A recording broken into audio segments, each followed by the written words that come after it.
হরে কৃষ্ণ বন্ধুরা, রিয়াজ ব্লগ চ্যানেলের সকল ভক্তবৃন্দকে জানাই সুস্বাগতম। আজকের ভিডিওটি শুরু করছি শ্রীমদ্ ভাগবত গীতার প্রথম অধ্যায়ের বিষাদ যোগ এবং সাথে রয়েছে ভগবান কেন এই জগৎ সৃষ্টি করলেন। আশা করি আজকের ভিডিওটি পেয়ে আপনারা খুবই উপকৃত হবেন। তাই সকল ভক্তবৃন্দের কাছে আমার একটাই অনুরোধ রইল, ভিডিওটি যদি ভালো লেগে থাকে তাহলে অবশ্যই চ্যানেলটি সাবস্ক্রাইব করে দেবেন। একটু সাথে ও পাশে অবশ্যই থাকবেন। ভগবদ গীতা স্বয়ং পরমেশ্বর ভগবানের মুখনিসৃত বাণী।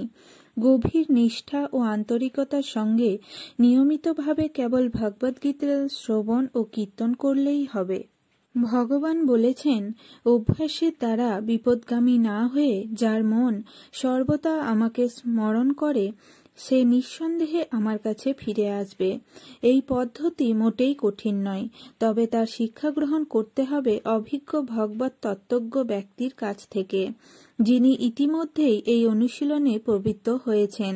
তার সমীপবর্তী হতে হবে। মনের কাজই সর্বদা এখানে ওখানে ঘুরে বেড়ানো, কিন্তু মনকে একাগ্র করে ভগবান শ্রীকৃষ্ণের নাম ও রূপে নিবদ্ধ করার অভ্যাস করতে হবে। মন স্বভাবত চঞ্চল, সর্বত্র গমনাগমন করছে, কিন্তু শ্রীকৃষ্ণের নামের শব্দতরঙ্গে একে স্থির করা যায়। ভগবানের ধ্যান করে তাকে লাভ করা যায়। ভগবান শ্রীকৃষ্ণকে স্মরণ করে সকল শ্রেণীর মানুষই তার সমীপবর্তী হতে পারে, কেননা শ্রীকৃষ্ণের সম্বন্ধে শ্রবণ ও স্মরণ সকলের পক্ষেই সম্ভব। এবার আসা যাক শ্রীমদ্ ভাগবদ্গীতার প্রথম অধ্যায়ের বিষাদ যোগে। ধর্মক্ষেত্রে কুরুক্ষেত্রে সমবেতা যুযুৎসব মামকা পাণ্ডবাশ্চৈব কিম কুর্বত সঞ্জয়।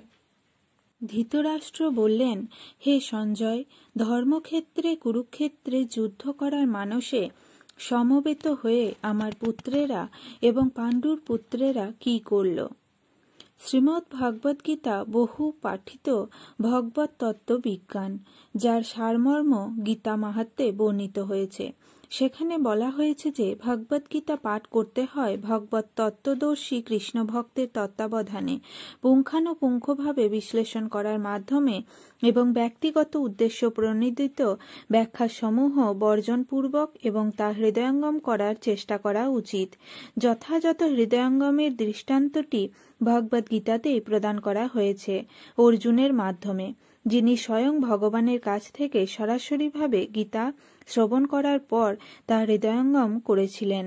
যদি কেউ গুরু পরম্পরার ধারায় উদ্দেশ্য প্রণোদিত ব্যাখ্যা বর্জন করে ভগবদ্গীতা হৃদয়ঙ্গম করবার সৌভাগ্য অর্জন করেন, তাহলে তিনি সমস্ত বৈদিক জ্ঞান এবং পৃথিবীর সব রকমের শাস্ত্রসমূহ অধ্যয়নের স্তর অতিক্রম করেন। ভগবদ্গীতা পড়ার সময় আমরা দেখি অন্য সমস্ত শাস্ত্রে যা কিছু আছে তা সবই ভগবদ্গীতায় আছে। উপরন্তু ভগবদ্গীতায় এমন অনেক তত্ত্ব আছে যা আর কোথাও নেই। এটিই গীতার বিশেষ মাহাত্ম্য। গীতা হচ্ছে পরম তত্ত্ব দর্শন, কারণ পরমেশ্বর ভগবান শ্রীকৃষ্ণ নিজে এই জ্ঞান দান করে গেছেন। মহাভারতে বর্ণিত ধৃতরাষ্ট্র ও সঞ্জয়ের আলোচনার বিষয়বস্তুটি ভগবদ্গীতার মহৎ তত্ত্বদর্শনের মূল উপাদান। এখানে আমরা জানতে পারি যে এই মহৎ তত্ত্বদর্শন প্রকাশিত হয়েছিল কুরুক্ষেত্রের রণাঙ্গনে, যা সুপ্রাচীন বৈদিক সভ্যতার সময় থেকেই পবিত্র তীর্থস্থানরূপে খ্যাত।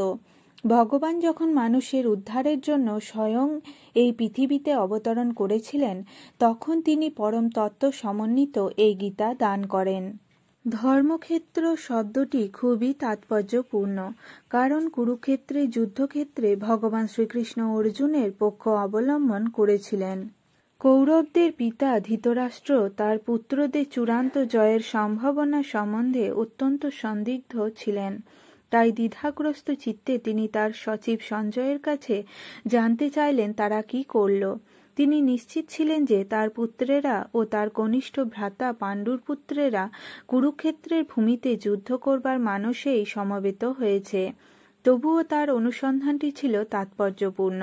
তিনি চাননি যে পাণ্ডব ও কৌরবদের মধ্যে কোনো আপোষ মীমাংসা হোক। তিনি আশা করেছিলেন যে যুদ্ধে তার পুত্রদের ভাগ্য সুনিশ্চিত হোক, যেহেতু এই যুদ্ধের আয়োজন করে হয়েছিল কুরুক্ষেত্রে, যাকে বেদে আরাধনার ক্ষেত্র বলে উল্লেখ করা হয়েছে, এমনকি দেবতাদের জন্য। তাই ধৃতরাষ্ট্র এই যুদ্ধের ফলাফলের উপর এই পবিত্র স্থানের প্রভাব সম্বন্ধে শঙ্কাকুল হয়েছিলেন। তিনি খুব ভালোভাবে জানতেন যে অর্জুন এবং পাণ্ডুর অন্যান্য পুত্রদের উপর এই পবিত্র স্থানের মঙ্গলময় প্রভাব পড়বে, কারণ তারা সকলেই ছিলেন অত্যন্ত ধর্মপরায়ণ। সঞ্জয় ছিলেন ব্যাসদেবের শিষ্য, তাই ব্যাসদেবের আশীর্বাদে তিনি দিব্যদৃষ্টির প্রভাবে ধৃতরাষ্ট্রের ঘরে বসেও কুরুক্ষেত্রের রণাঙ্গন দেখতে পাচ্ছিলেন, আর তাই ধৃতরাষ্ট্র তাকে যুদ্ধক্ষেত্রের পরিস্থিতি সম্পর্কে জিজ্ঞাসা করেন।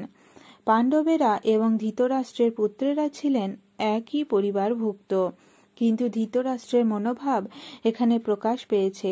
তিনি কেবল তার পুত্রদেরই উদ্দেশ্য প্রণোদিতভাবে কৌরব বলে গণ্য করে পাণ্ডুর পুত্রদের বংশগত উত্তরাধিকার থেকে বঞ্চিত করতে চেয়েছেন।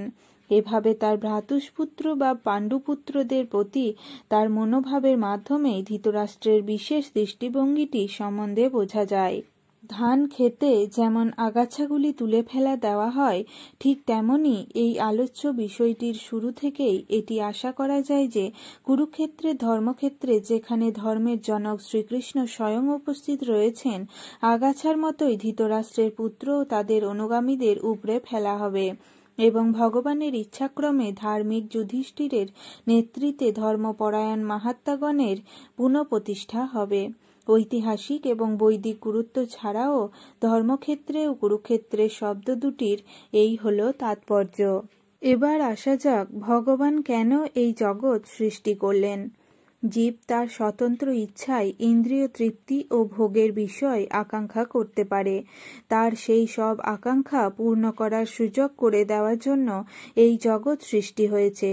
অবশেষে যখন জীব বুঝতে পারে যে প্রকৃত আনন্দ এখানে নেই, তখন সে আনন্দময় ভগবদ্ধামে উন্নীত হওয়ার জন্য সাধু সঙ্গাদিমূলক আচরণ করার সুযোগও পেতে পারে।